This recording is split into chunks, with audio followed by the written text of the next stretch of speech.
നടപ്പന്തലിൻ്റെ രണ്ടു ഭാഗത്തേക്കും തീർത്ഥാടകരെ മാറ്റി നിർത്തുകയാണ്. പ്രധാന നടപ്പന്തലിലൂടെയാണ് തിരുവാഭരണം വഹിച്ചുകൊണ്ടുള്ള ഘോഷയാത്ര അല്പസമയത്തിനകം എത്തുന്നത്. ശബരി പീഠം കഴിഞ്ഞ് ശരംകുത്തിയിലേക്ക് ആ ഘോഷയാത്ര എത്തിയിട്ടുണ്ട്. അത് അല്പസമയത്തിനകം ശരംകുത്തിയിൽ അതിന് ആചാരപരമായ ഒരു വരവേൽപ്പ്, ഒരു സ്വീകരണം നൽകും. പിന്നീട് താളമേള അകമ്പടിയോടുകൂടിയാണ് സന്നിധാനത്തേക്ക് ആ ഘോഷയാത്ര കടന്നു വരുന്നത്.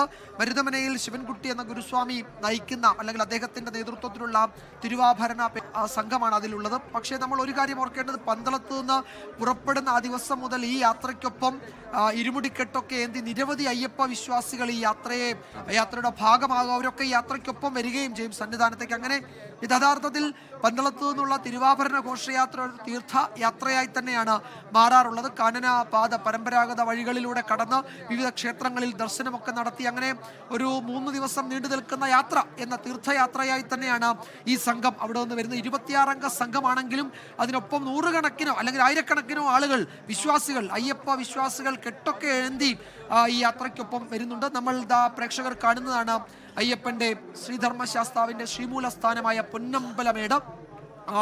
ഏറ്റവും ഉയർന്നു നിൽക്കുന്ന പൊന്നമ്പലമേട്, അവിടെ മകരസംക്രമ സന്ധ്യയിൽ ദീപാരാധന നടത്തും. പണ്ട് ദേവഗണങ്ങൾ ഈ സംക്രമ പൂജയിൽ അവിടെ ദീപാരാധന നടത്തിയിരുന്നു എന്നതാണ് ഇതിൻ്റെ ഐതിഹ്യം, അതിൻ്റെ സങ്കല്പം. ആ സങ്കല്പം പിന്തുടർന്ന് ഇപ്പോഴും അവിടെ ദീപാരാധന നടക്കും. സന്നിധാനത്തെ ദീപാരാധനയ്ക്ക് തൊട്ടു പിന്നാലെയാണ് പൊന്നമ്പലമേട്ടിലും ദീപാരാധന തെളിയുന്നത്. ആ 2 ദീപാരാധനയും തൊഴുതാണ് വിശ്വാസികൾ ശബരിമലയിൽ നിന്ന് ഇറങ്ങുന്നത്. അതിനുശേഷം പമ്പയിലും നിലയ്ക്കലും ഒക്കെയുള്ള ഭക്തർക്ക് സന്നിധാനത്തേക്ക് വരാൻ അവസരം കിട്ടുകയും ചെയ്യും. വർഷത്തിൽ ഒരിക്കൽ ഇത്തരമൊരു പുണ്യയാത്ര, ഇത്തരമൊരു പുണ്യദർശനം എന്നത് അയ്യപ്പ ധർമ്മ വിശ്വാസികളെ സംബന്ധിച്ച് അവരുടെ ജീവിതത്തിൽ നിന്ന് മാറ്റിവെക്കാൻ കഴിയാത്ത അത്രത്തോളം പ്രധാനപ്പെട്ടതാണ്. അവരുടെ ദൈനംദിന ജീവിതത്തിൻ്റെ ഭാഗമാണ് ശബരിമല തീർത്ഥാടനം, അയ്യപ്പ ധർമ്മം എന്നത്. ആ നിലയിൽ ആചരിക്കുന്നവരാണ് അയ്യപ്പ വിശ്വാസികൾ. അവർക്ക് അവരുടെ ജീവിതത്തിൽ ഒഴിവാക്കാൻ കഴിയാത്തതാണ് ശബരിമല ക്ഷേത്ര ദർശനം. മണ്ഡല മകരവിളക്ക് കാലത്ത് 41 ദിവസത്തെ വ്രതമെടുത്ത് വ്രതാനുഷ്ഠാനങ്ങളോടെ നെയ്ത്തേങ്ങയിൽ നെയ് നിറച്ച് അത് ശബരിമലയിൽ അയ്യപ്പന് ആ കർപ്പൂരാഴിയിൽ സമർപ്പിച്ച് അതിൽ അഹംബോധം എന്ന തൻ്റെ സ്വത്വബോധത്തെ എരിച്ച് അങ്ങേയറ്റം മോഹമുക്തനായി മലയിറങ്ങുന്നു എന്നതാണ് അയ്യപ്പ തീർത്ഥാടനത്തിൻ്റെ, ശബരിമല തീർത്ഥാടനത്തിൻ്റെ ലക്ഷ്യം. അതിൻ്റെ ഉദ്ദേശവും ആ നിലയിൽ തന്നെയാണ് തീർത്ഥാടനം ക്രമീകരിച്ചിരിക്കുന്നത്. നമ്മൾ കൊണ്ടുവരുന്ന ഇരുമുടിക്കെട്ടിലെ ഓരോ വസ്തുവിനും നമ്മളുടെ ജീവിതവുമായാണ് ബന്ധമുള്ളത്. ആ നെയ്ത്തേങ്ങയിലെ നെയ്യ് എന്നത് നമ്മുടെ ആത്യന്തികമായ നമ്മളുടെ ഭാവമാണ്, നമ്മളുടെ ആത്മാംശമാണ്. ആ നെയ്ത്തേങ്ങയുടെ അതിൽ നിറയ്ക്കുന്ന ആ നറുനെയ്യ്, ആ ആത്മാംശമാണ് അയ്യപ്പനിൽ അഭിഷേകം ചെയ്യുന്നത്. അതിൻ്റെ പാതയാണ് ഞാൻ സ്വീകരിക്കുന്നത് ഒരു ഭക്തൻ എന്ന നിലയിൽ. അതിൻ്റെ ബാക്കി ആ നെയ്ത്തേങ്ങയുടെ ഒരു ഭാഗവും ബാക്കിയൊക്കെ നമ്മൾ ആ കർപ്പൂര ആഴിയിലേക്ക് എറിയുകയാണ്. ആ കർപ്പൂര ആഴിയിൽ അത് സമർപ്പിച്ച് അത് അഗ്നേയിതം നമമ എന്നാണ് പറയുന്നത്. അഗ്നിയോട് ഇത് എൻ്റേതല്ല, ഇതൊന്നും എൻ്റേതല്ല എന്ന് പറഞ്ഞ് അഗ്നിയിൽ സമർപ്പിച്ച് നമ്മൾ മോഹമുക്തരായി എല്ലാത്തരം മോഹവും ഞാനെന്ന ഭാവവും ഒക്കെ എരിയിച്ച് കളഞ്ഞൊരു പൂർണ്ണമായി ഒരു യഥാർത്ഥ മനുഷ്യനായി തീർത്ഥാടനം അവസാനിപ്പിച്ചു മടങ്ങുന്നു എന്നതാണ് ശബരിമല തീർത്ഥാടനത്തിൻ്റെ ആത്യന്തികമായ സ്വഭാവം. ഞാൻ നേരത്തെ പറഞ്ഞതുപോലെ ഭൂതനാഥ സർവസ്വം എന്ന ഗ്രന്ഥത്തിൽ എങ്ങനെയാണ് ശബരിമല തീർത്ഥാടനം ക്രമീകരിച്ചിരിക്കുന്നത് എന്ന് പറയുന്നുണ്ട്. ഭൂതനാഥോപാഖ്യാനം എന്ന പുസ്തകത്തിലും ആ ഗ്രന്ഥത്തിലും 2 പ്രാചീന ഗ്രന്ഥങ്ങളാണ്. 2 ഗ്രന്ഥങ്ങളിലും എങ്ങനെയാണ് ശബരിമല തീർത്ഥാടനം പൂർത്തിയാക്കേണ്ടത് എന്നതും ഞാനും അയ്യപ്പനും, ഭക്തനും അയ്യപ്പനും എങ്ങനെയാണ് ഒരാളായി മാറുന്നത് എന്നതും വളരെ വളരെ വ്യവസ്ഥ ചെയ്യുന്നുണ്ട്. അതാണ് ആ തീർത്ഥാടനത്തിൻ്റെ പദ്ധതി, അങ്ങനെയാണ് തയ്യാറാക്കിയിരിക്കുന്നത്. ഒരു മനുഷ്യനെ ഒരു നല്ല മനുഷ്യനാക്കി മാറ്റുക എന്നതാണ് എല്ലാ തീർത്ഥാടനങ്ങളുടെയും ആത്യന്തികമായ ലക്ഷ്യം. ശബരിമല തീർത്ഥാടനം ആ നിലയിലാണ് അതിൻ്റെ ആചാരാനുഷ്ഠാനങ്ങൾ ക്രമീകരിച്ചിരിക്കുന്നത്.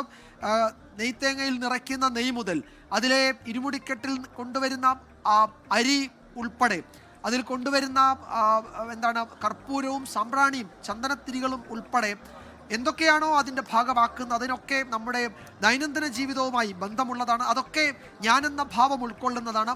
അതിനെയൊക്കെ ഭഗവാന്റെ സന്നിധിയിൽ സമർപ്പിച്ച് നമ്മൾ പുതിയൊരു മനുഷ്യനായി തീർത്ഥാടനം അവസാനിച്ച് നമ്മുടെ നാടുകളിലേക്ക്, ഗ്രാമങ്ങളിലേക്ക്, നഗരങ്ങളിലേക്ക് മടങ്ങുന്നു എന്നതാണ്. നമ്മളൊരു നല്ല സാമൂഹ്യ ജീവിയായി നമ്മളെ മാറ്റിയെടുക്കുന്നു എന്നതാണ് യഥാർത്ഥത്തിൽ ശബരിമല തീർത്ഥാടനത്തിൻ്റെ ചിട്ട. ആ നിലയിലാണ് അത് ക്രമീകരിക്കുകയും ചെയ്തിരിക്കുന്നത്.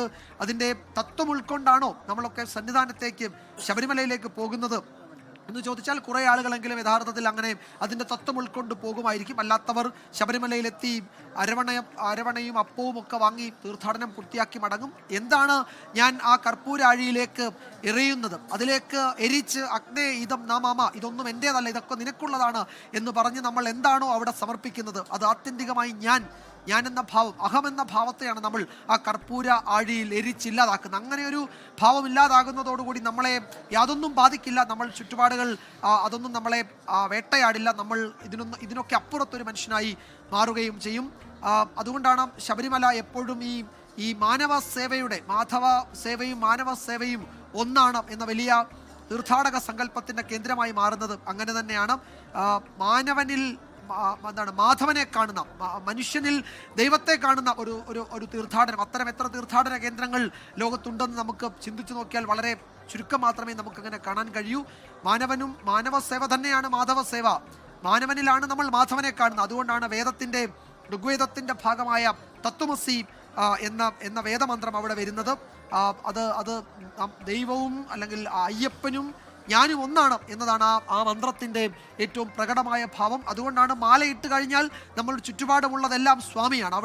അവിടെ പോലീസുകാരനില്ല, അവിടെ പോലീസ് അയ്യപ്പനാണ്. അവിടെ പണ്ട് കാലങ്ങളിൽ, നേരത്തെ കുറേ വർഷങ്ങൾക്ക് മുമ്പ് അവിടെ കഴുതകളായിരുന്നു ഈ അവിടേക്ക് സന്നിധാനത്തേക്ക് സാധനങ്ങൾ കൊണ്ടുപോകുന്നത്. അപ്പോൾ നടക്കുന്ന അയ്യപ്പ ഭക്തൻ കഴുതസ്വാമി വരുന്നു വഴിമാർ എന്നാണ് പറയുന്നത്. അപ്പോൾ എല്ലാം സ്വാമിയാണ്, എല്ലാം സ്വാമിമയമാണ്. അപ്പോൾ അവിടെ നമ്മൾ അയ്യപ്പ മുദ്ര മാല അണിഞ്ഞാൽ നമ്മൾ എല്ലാവരും സ്വാമിമാരാണ്.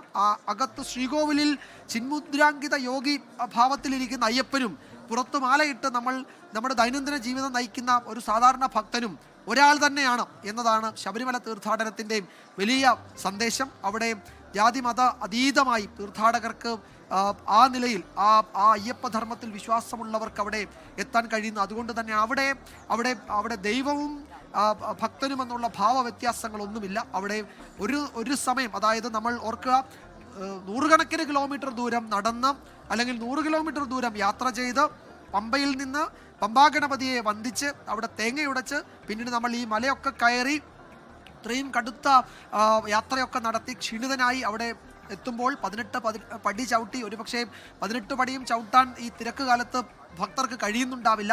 പോലീസ് അയ്യപ്പന്മാർ അവരെ തൂക്കിയെടുത്താണ് ആ തിരുമുറ്റത്തേക്ക് കൊണ്ടുവയ്ക്കുന്നത്.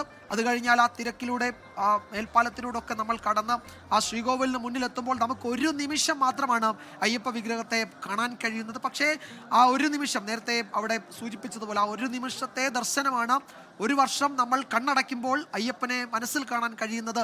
ആ ഒരു നിമിഷത്തെ ദർശനത്തിൻ്റെ പുണ്യമാണ്. അങ്ങനെ ഇത്രയും കഠിന യാഥാർത്ഥ്യങ്ങൾ നേരിട്ട് അയ്യപ്പനെ കാണാൻ ഒരു നിമിഷം മാത്രമാണ് ഒരു ശരാശരി ഭക്തനും അവസരം ലഭിക്കൂ. പക്ഷേ അതും ആ ഭക്തൻ്റെ, ആ തീർത്ഥാടകൻ്റെ തീർത്ഥയാത്രയുടെ ലക്ഷ്യം പൂർത്തിയാകുന്നത് അവിടെയാണ്.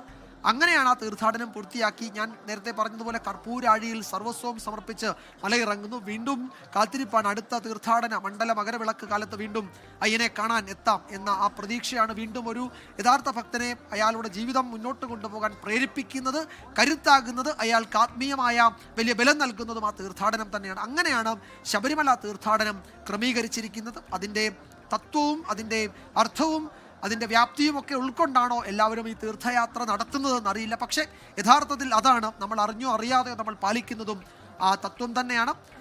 5:30 കഴിയുന്നു. ഇനി കൃത്യം 1 മണിക്കൂർ മാത്രമാണ് അയ്യപ്പന്റെ പൂങ്കാവനത്തിൽ ദീപാരാധനയ്ക്ക് ബാക്കിയുള്ളത്.